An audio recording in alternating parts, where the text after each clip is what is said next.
कर्नाटक के हुबली में केंद्रीय मंत्री प्रहलाद जोशी ने संसद में कथित अपमानजनक टिप्पणी के विरोध में बीजेपी कार्यकर्ताओं ने प्रदर्शन किया, जहां कार्यकर्ताओं ने सड़कों पर उतरकर नारेबाजी की और कांग्रेस कार्यालय का घेराव करने की कोशिश भी की। दरअसल इस दौरान कारवार रोड पर पुलिस ने प्रदर्शनकारियों को रोक दिया और कई कार्यकर्ताओं को हिरासत में ले लिया। बीजेपी कार्यालय से कांग्रेस कार्यालय तक मार्च कर रहे कार्यकर्ताओं ने कांग्रेस सांसद प्रियंका गांधी वाड्रा के खिलाफ भी नारे लगाए। इस दौरान पुलिस और प्रदर्शनकारियों के बीच बहस हुई, साथ ही कार्यकर्ताओं ने बैरिकेड्स हटाने की कोशिश भी की, जिसके बाद दोनों पक्षों में झड़प की स्थिति बन गई।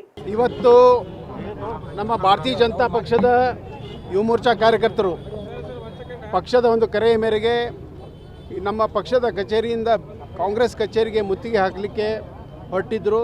ಈ ಸಂದರ್ಭದಲ್ಲಿ ರಾಜ್ಯದಲ್ಲಿರುವಂಥ ಸರ್ಕಾರ ನಮ್ಮೆಲ್ಲ ಯುವ ಮೋರ್ಚಾ ಕಾರ್ಯಕರ್ತರನ್ನ ಇವತ್ತು ತಾವು ನೋಡಿದಿರಿ ಅರೆಸ್ಟ್ ಮಾಡಿದ್ರು। ನಾವು ಪೀಸ್ಫುಲ್ ಆಗಿ ಕಾಂಗ್ರೆಸ್ ಕಚೇರಿಗೆ ಹೋಗಿ ಒಂದು ಪ್ರತಿಭಟನೆಯನ್ನು ಮಾಡಲಿಕ್ಕೆ ಒಂದು ಕರೆಯನ್ನು ಕೊಟ್ಟಿದ್ವಿ। ಆದರೆ ಪೊಲೀಸರು ಒಂದು ತಮ್ಮ ಅಧಿಕಾರದ ಒಂದು ದಬ್ಬಾಳಿಕೆ ಮೂಲಕ ನಮ್ಮೆಲ್ಲ ಕಾರ್ಯಕರ್ತರನ್ನು ಅರೆಸ್ಟ್ ಮಾಡಿದ್ದಾರೆ। ಇದನ್ನು ನಾನು ಖಂಡನೆಯನ್ನು ವ್ಯಕ್ತ ಮಾಡ್ತಾ ಇದ್ದೀನಿ। ಇವತ್ತು ಕಾಂಗ್ರೆಸ್ ಇರ್ಬೋದು, ಕಾಂಗ್ರೆಸ್ ನಾಯಕರು, ಅದು ಮಲ್ಲಿಕಾರ್ಜುನ್ ಖರ್ಗೆ ಇರ್ಬೋದು, ರಾಹುಲ್ ಗಾಂಧಿ ಇರ್ಬೋದು, ಪ್ರಿಯಾಂಕಾ ವಾದ್ರಾ ಇರ್ಬೋದು, ಇಲ್ಲಿ ಸಿದ್ದರಾಮಯ್ಯನವರೇ ಇರ್ಬೋದು, ಪ್ರತಿಯೊಬ್ಬರು ಭಾರತೀಯ ಜನತಾ ಪಕ್ಷ ಮತ್ತು RSSನ ಬೈಯೋದ್ರಲ್ಲೇ ಇವತ್ತು ನಿರತರಾಗಿದ್ದಾರೆ। ಅವರು ದೇಶದ ಅಭಿವೃದ್ಧಿ ಬೇಕಾಗಿಲ್ಲ, ರಾಜ್ಯದ ಅಭಿವೃದ್ಧಿ ಬೇಕಾಗಿಲ್ಲ, ಸಣ್ಣ ಸಣ್ಣ ವಿಷಯಕ್ಕೆ ಇವತ್ತು ನಮ್ಮ ಸನ್ಮಾನ್ಯ ಪ್ರಹ್ಲಾದ್ ಜೋಶಿ ಅವರು ಒಬ್ಬ ಸಾಮಾನ್ಯ ಕಾರ್ಯಕರ್ತ, ಯಾವುದೇ ರಾಜಕೀಯ ಕುಟುಂಬದಲ್ಲಿ ಹಿನ್ನೆಲೆಯಲ್ಲಿ ಬಂದಂಥ ವ್ಯಕ್ತಿಯಲ್ಲ, ತನ್ನ ಪ್ರತಿಭೆಯಿಂದ ಮತ್ತು RSS ಒಂದು ಸಂಸ್ಕಾರದಲ್ಲಿ ಬೆಳೆದಂಥ ಒಬ್ಬ ಸಾಮಾನ್ಯ ವ್ಯಕ್ತಿ ಇವತ್ತು ಕೇಂದ್ರದ ಸಚಿವರಾಗಿ ಉತ್ತಮವಾದಂಥ ಆಡಳಿತವನ್ನು ಕೊಡ್ತಾ ಇರೋದು ಇಡೀ ದೇಶವೇ ನೋಡ್ತಾ ಇದೆ। ಇಂಥ ಸಂದರ್ಭದಲ್ಲಿ ಪಾರ್ಲಿಮೆಂಟ್ ನಡೀತಾ ಈ ಒಂದು ಸಂದರ್ಭದಲ್ಲಿ ಪ್ರಿಯಾಂಕಾ ವಾದ್ರಾ ಅವರು ಹಾಗೆ ಬೇರೆ ಕಾಂಗ್ರೆಸ್ ನಾಯಕರು ಕೂಡ ಮೋದಿಯವ್ರ ಬಗ್ಗೆ ಇರ್ಬೋದು ಮತ್ತು ಬೇರೆ ನಮ್ಮ ನಾಯಕರ ಬಗ್ಗೆ, ಅದರಲ್ಲೂ ವಿಶೇಷವಾಗಿ ಪ್ರಹ್ಲಾದ್ ಜೋಶಿಯವ್ರ ಬಗ್ಗೆ ಭಾಳ ಅಸಹ್ಯಕರವಾದಂಥ ಮಾತುಗಳೇನು ಆಡಿದ್ದಾರೆ, ಅಸಂಸದೀಯ ಏನು ಶಬ್ದಗಳನ್ನು ಬಳಸಿದ್ದಾರೆ, ಅದನ್ನು ನಾನು ಭಾರತೀಯ ಜನತಾ ಪಕ್ಷದ ನಮ್ಮ ಎಲ್ಲ ಕಾರ್ಯಕರ್ತರು ನಾವು ಖಂಡನೆ ಮಾಡ್ತೀವಿ। ಶ್ರೀಮತಿ ಪ್ರಿಯಾಂಕಾ ವಾದ್ರಾ ಅವರು ತಕ್ಷಣ ಕ್ಷಮೆಯನ್ನು ಕೋರಬೇಕು। ಯಾಕೆಂದರೆ ಒಬ್ಬ ಕೇಂದ್ರ ಸಚಿವರ ಒಂದು ಉನ್ನತವಾದಂಥ ಸ್ಥಾನ ಮತ್ತು ಬಹಳ ಜವಾಬ್ದಾರಿಯಲ್ಲಿ ಈ ಒಂದು ಸ್ಥಾನದಲ್ಲಿ ಸನ್ಮಾನ್ಯ ಪ್ರಹ್ಲಾದ್ ಜೋಶಿ ಅವರಿದ್ದಾರೆ। ಇದನ್ನು ಅವರು ಅರ್ಥಕೊಂಡು ಮಾತಾಡಬೇಕಾಯಿತು। ಪಾರ್ಲಿಮೆಂಟ್ನಲ್ಲಿ ಏನು ಮಾತಾಡಬೇಕು, ಹೊರಗೆ ಏನು ಮಾತಾಡಬೇಕು ಅನ್ನೋದು ಅವರಿಗೆ ಪರಿಜ್ಞಾನವೂ ಇಲ್ಲ, ಇಡೀ ಕಾಂಗ್ರೆಸ್ಗೆ ಪರಿಜ್ಞಾನ ಇಲ್ಲ ಅಂತ ನಾನು ಭಾವಿಸಿದ್ದೀನಿ। ಯಾಕೆಂದರೆ ಹಲವಾರು ಬಾರಿ ನಾವು ನೋಡಿದ್ದೀವಿ, ಮಲ್ಲಿಕಾರ್ಜುನ್ ಖರ್ಗೆ ಅವರು ಭಾಳ ಹಿರಿಯ ಮನುಷ್ಯರು, ಅವರು ಕೂಡ ಈ ದೇಶದ ಒಬ್ಬ ಪ್ರಧಾನಮಂತ್ರಿಯನ್ನು ಹಗುರವಾಗಿ ಮಾತಾಡಿದ್ದನ್ನು ನಾವು ನೋಡಿದ್ವಿ। ಅದೇ ಚಾಳಿ ಈ ಕಾಂಗ್ರೆಸ್ನಲ್ಲಿ ಬರ್ತಾ ಇದೆ ಅಂತ ನಾವು ನೋಡ್ತಾ ಇದ್ದೀವಿ। ಅದು ನಾವು ನಮ್ಮ ಎಲ್ಲ ಕಾರ್ಯಕರ್ತರಿಗೆ ಶಾಂತ ರೀತಿಯಿಂದ ಪ್ರತಿಭಟನೆ ಮಾಡಲಿಕ್ಕೆ ನಾವು ಪೀಸ್ಫುಲ್ಲಿ ಪ್ರೊಟೆಸ್ಟ್ ಮಾಡ್ತೀವಿ ಅಂತ ಕರೆ ಕೊಟ್ಟು ನಮ್ಮೆಲ್ಲ ಯುವ ಮೋರ್ಚಾ ಕಾರ್ಯಕರ್ತರು ಬಂದಿದ್ದರು। ನಿನ್ನೆ ಕೂಡ ನಮ್ಮ ಮಹಿಳಾ ಮೋರ್ಚಾ ಕಾರ್ಯಕರ್ತರು ಕೂಡ ಹೋಗಿದ್ರು, ಅವ್ರನ್ನೂ ಅರೆಸ್ಟ್ ಮಾಡಿದ್ರು। ಇವತ್ತು ನಾವು ಪ್ರತಿಭಟನೆ ಅಂಗವಾಗಿ ನಾವು ಮೆರವಣಿಗೆ ಹೊರಟಿದ್ವಿ। ಇನ್ನೂ ಕಾಂಗ್ರೆಸ್ ಕಚೇರಿ ದೂರಿದೆ, ಆದರೆ ಈಗಾಗಲೇ ಎಲ್ಲ ಪೊಲೀಸ್ ಸಿಬ್ಬಂದಿಯವರು ಅದು ಪ್ರತಿ ಸಲ ಅದನ್ನೇ ಮಾಡೋದವರು, ಅರೆಸ್ಟ್ ಮಾಡೋದು, ಕೇಸ್ ಹಾಕೋದು, ಇದನ್ನೇ ಮಾಡ್ತಾ ಇದ್ದಾರೆ ರಾಜ್ಯದಲ್ಲಿ। ಇದನ್ನು ನಾವು भारतीय जनता पक्षದ ಎಲ್ಲ ನಮ್ಮ ಕಾರ್ಯಕರ್ತರು ಖಂಡನೆಯನ್ನು ಮಾಡ್ತಿದ್ದಾರೆ।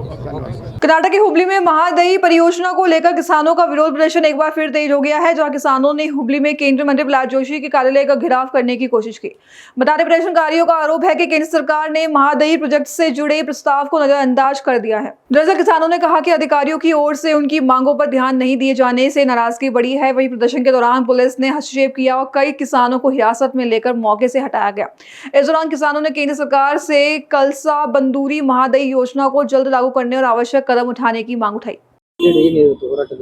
ಕೇಂದ್ರದ ನರೇಂದ್ರ ಮೋದಿ ಸರ್ಕಾರ ಹಾಗೂ ಗೋವಾ ಸರ್ಕಾರ ನಿರಂತರವಾಗಿ ಕಳಸಾ ಬಂಡೂರಿ ಹಾಗೂ ಮಹದಾಯಿ ನೀರಿನ ವಿಚಾರದೊಳಗೆ ಪದೇ ಪದೇ ಅಡ್ಡಗಾಲು ಹಾಕೊಂತ ಬರ್ತಾ ಇದೆ। ಯಾಕಂದ್ರೆ ಮೊನ್ನೆ ತಾನೇ ಕೇಂದ್ರದಲ್ಲಿ ವನ್ಯಜೀವಿ ಮಂಡಳಿಯಲ್ಲಿ ಒಂದು ಸಭೆಯನ್ನು ಕೂಡ ಆಯಿತು। ಸಂಬಂಧಪಟ್ಟ ಮಂತ್ರಿಗಳು ಅದಕ್ಕೆ ಕರ್ನಾಟಕದ ಏನು ಅರ್ಜಿಯನ್ನು ರದ್ದು ಮಾಡಿ ತಿರಸ್ಕಾರ ಮಾಡಿದ್ದಾರೆ। ನಾವು ಅದಕ್ಕೆ ಬಲವಾಗಿ ಖಂಡಿಸ್ತಾ ಇದ್ದೇವೆ। ಯಾಕಂತಂದ್ರೆ ಕಳೆದ 11 ವರ್ಷಗಳಿಂದ ನಿರಂತರವಾಗಿ ಉತ್ತರ ಕರ್ನಾಟಕದಲ್ಲಿ ಒಂದು ಜೀವನಾಡಿ ಆದಂಥ ಈ ನದಿಯ ವಿಷಯ ಇರೋದ್ರಿಂದ ಈ ಭಾಗದ ರೈತರಿಗೆ ಬಹಳಷ್ಟು ಅನುಕೂಲ ಆಗೋದ್ರಿಂದ ಇದರಲ್ಲಿ ಕೇಂದ್ರ ಸರ್ಕಾರ ಮತ್ತು ಗೋವಾ ಸರ್ಕಾರ ನಿರಂತರವಾಗಿ ತಾರತಮ್ಯ ಮಾಡಿ ರೈತರಿಗೆ ಬೀದಿಗೆ ತಳ್ಳುವಂಥ ಕೆಲಸ ಮಾಡ್ತಾ ಇದೆ। ಇವತ್ತು ನಾವು ಕೇಂದ್ರ ಸಚಿವರಾದ ಪ್ರಹ್ಲಾದ್ ಜೋಶಿ ಅವರ ಕಚೇರಿಗೆ ನಾವು ಮುತ್ತಿಗೆ ಹಾಕ್ತಾ ಇದ್ದೀವಿ, ರೈತರು, ಕಾರ್ಮಿಕರು ಹಾಗೂ ಪ್ರಗತಿಪರ ಸಂಘಟನೆಯವರು। ಯಾಕಂತಂದ್ರೆ ಇವತ್ತು ಅವರು ಕೇಂದ್ರದಲ್ಲಿ ಪ್ರಭಾವಿ ಸಚಿವರಾಗೋದ್ರಿಂದ ಮತ್ತು ಧಾರವಾಡ ಜಿಲ್ಲೆಯವರು ಆಗೋದ್ರಿಂದ, ನಮ್ಮವರು ಆಗೋದ್ರಿಂದ ಯಾಕೆ ಅವರು ಮಧ್ಯಸ್ಥಿಕೆ ವಹಿಸಿ ಕೇಂದ್ರ ಸರ್ಕಾರಕ್ಕೆ ಒತ್ತಾಯ ಯಾಕೆ ಮಾಡಬಾರದು ಹಾಗೂ ಪ್ರಧಾನಮಂತ್ರಿಗಳಿಗೆ ಈ ಮೂರೂ ರಾಜ್ಯದ ವಿಷಯ ಇರೋದ್ರಿಂದ ಮಧ್ಯಸ್ಥಿಕೆಗೆ ವಹಿಸಿ ಆದಷ್ಟು ಬೇಗನೆ ಈ ಭಾಗದ ನೀರಿನ ಸಮಸ್ಯೆ ಬಗೆಹರಿಸುವಂತ ಕೆಲಸ ಮಾಡಬೇಕಂತ ಹೇಳಿಕ್ಕೆ ತಮ್ಮ ಮುಖಾಂತರ ಹೇಳಿಕೆ ಇಚ್ಛೆ ಪಡ್ತಾ ಇದ್ದೀನಿ.